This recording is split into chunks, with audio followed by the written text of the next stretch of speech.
Hello tout le monde, welcome back! Alors aujourd'hui, on parle d'un sujet tellement intéressant. Avant de plonger dans la thématique, n'oublie pas de t'abonner à la chaîne pour recevoir toutes les notifications de mes nouvelles vidéos. Alors aujourd'hui, le sujet qu'on va parler est venu d'une discussion que j'avais avec un ami qui me disait « Écoute Sonia, en 6 ans, j'ai changé 7 fois d'emploi. Chaque fois, c'était volontaire. À chaque fois que j'arrive dans mon nouvel emploi, je suis super motivée, je suis super contente. J'ai l'impression que c'est la compagnie de rêve pour moi. Et au bout de 6 mois, je me rends compte que ça ne fonctionne pas. Qu'est-ce que je dois faire? C'est quoi le problème? » Alors, si ça t'intéresse, reste avec moi pour... Well, si ça fait 6 fois en 7 ans ou 7 fois en 6 ans que tu changes d'emploi et que tu te rends toujours compte que tu n'es pas heureux à chaque fois que tu arrives dans un nouvel environnement, même si la culture semblait parfaite, même si le poste semblait parfait, même si l'organisation semblait à ton goût, j'ai le plaisir de t'annoncer que la problématique, elle est dans le miroir. En face du miroir, la problématique, c'est probablement toi. Eh oui, je sais que tu n'es pas venu ici pour que je te dise que le problème, c'est toi, mais c'est probablement le cas. Et je vais t'expliquer pourquoi. Premièrement, si tu as changé autant de postes dans les dernières années, je me doute fort probablement que tu allais toujours pour des postes similaires. Alors, l'élément numéro 1 que tu dois regarder, c'est est-ce que les postes pour lesquels je postule, c'est vraiment quelque chose que j'aime? Parce que ce qui arrive souvent, et puis c'est totalement normal, mais ce qui arrive souvent, c'est qu'on est bon dans quelque chose. On a les compétences techniques, les compétences pratiques pour effectuer un emploi.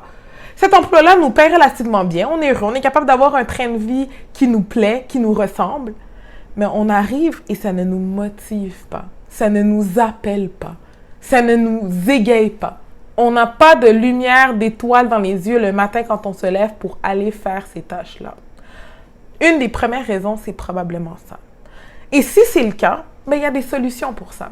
Parce que ce qui arrive, c'est qu'on va se dire, écoute, moi, je fais ce poste-là parce que je suis techniquement super bon pour faire ça. Mais les compétences, elles sont transférables. Tes compétences sont transférables dans d'autres types de fonctions.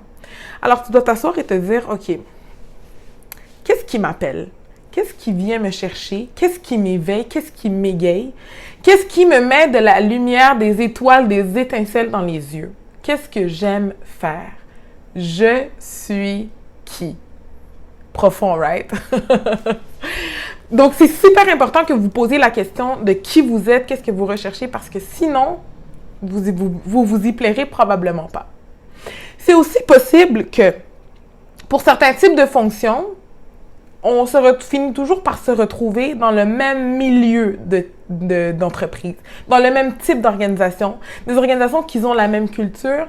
Et là, ce type de culture-là ne nous plaît pas, ne nous appelle pas.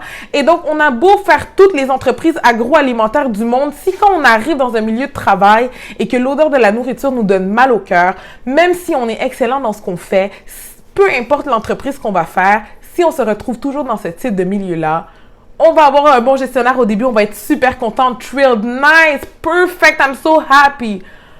Mais quelques temps après, on va se rendre compte que finalement, la nourriture, elle continue à me taper sur le cœur. Même si c'est pas du pain qui me tape sur le cœur, là, c'est de la viande ou c'est du X ou du Y. Donc, c'est important de voir, est-ce que l'industrie dans laquelle on baigne est toujours la même?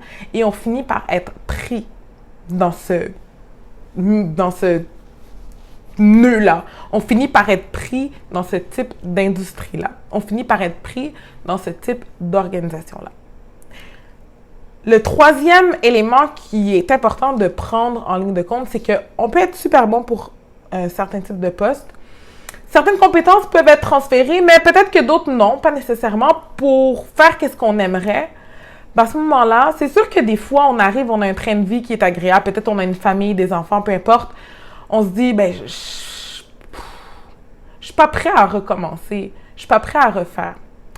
Ça va être important de penser au prix de rester dans ce type de poste-là. Parce que oui, rester dans un type de poste qui ne nous plaît pas peut nous coûter très cher. Peut nous coûter très cher en motivation, en mobilisation pour une organisation, peut nous coûter très cher en l'atteinte d'objectifs parce que finalement, on peut se rendre compte qu'on se lève le matin pour aller faire notre train quotidien, mais on n'est pas plus motivé, pas plus thrilled que ça.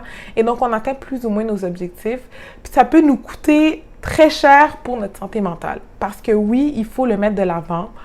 Ne pas faire ce qu'on aime jusqu'à un certain extent. Ça ne veut pas dire que tous les matins, on se lève, on arrive au bureau, on est comme... Mais non, ça arrive pas, ça. Ça arrive pas. Mais il faut qu'on soit heureux, il faut qu'on soit thrilled jusqu'à une certaine extent. Sinon, ça peut nous mener à des problématiques au niveau de notre santé mentale. Et ça coûte plus cher qu'une réorientation de carrière. Donc, si vous vous rendez compte justement que vous n'êtes pas heureux, prenez le temps d'avoir 1 ou 2 pas de recul. Faites pas d'action maintenant. Ne démissionnez pas de votre poste maintenant.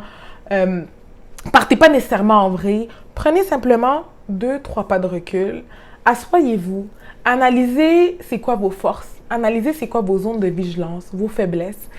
Regardez les éléments de votre vie, les éléments de votre quotidien, les éléments de votre personnalité, les éléments de façon générale qui vous émerveillent, que vous aimez. Écrivez-les.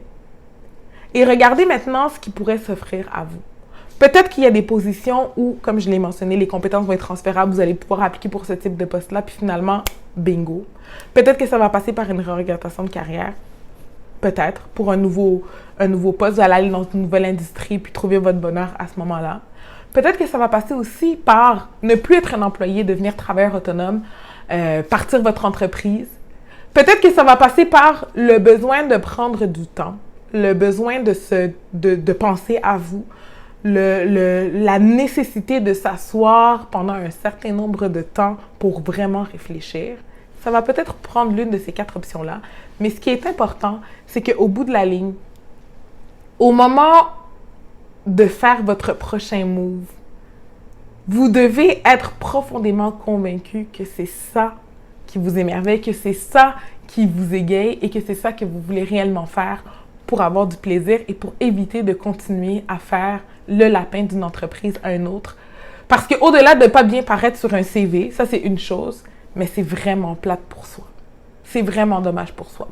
Puis le dernier élément que je voulais vous mentionner avant de vous laisser, c'est que pour bien s'approprier un nouveau rôle, pour bien s'approprier un nouveau poste, ça prend du temps. C'est possible qu'au bout de 3 ou 6 mois dans une organisation, vous n'ayez pas fait le tour complet de votre rôle, vous n'ayez pas fait le tour complet de votre poste. Donnez-vous un petit peu de temps. Puis à ce moment-là, peut-être que vous allez finir par vous accrocher à la culture de l'organisation, aux personnes, à votre rôle, à vos tâches.